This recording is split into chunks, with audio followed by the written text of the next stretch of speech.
ఒక మహిళ ఇంట్లో ఉంటేనే ఆ ఇంటి బాధ్యత తీసుకొని ఏ విధంగా చక్కబెడుతుందో మనం చూస్తాము.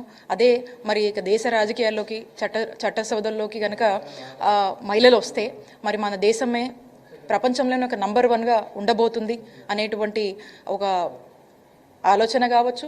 అలాంటి అవకాశాల వల్ల ఖచ్చితంగా ఇది జరుగుతుందనేటువంటి నమ్మకం మాకుంది.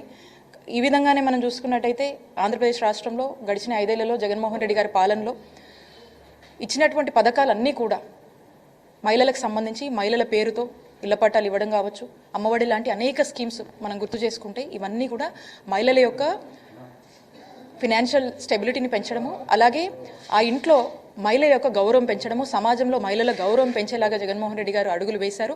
మరి ఈ రోజున మరి కేంద్రం ఈ నిర్ణయం తీసుకొని ఏదైతే ఓటింగ్కి వెళ్తుందో ఇదంతా గోత్రు ఎంత బాగుంటుందని మేము నమ్ముతా ఉన్నాం. ఖచ్చితంగా ఇది ముందు కూడా మహిళల్ని ఎంకరేజ్ చేస్తూ మహిళల ఎంపవర్మెంట్కి ఎంతగానో దోహదపడుతుందని మేము భావిస్తూ ఉన్నాం.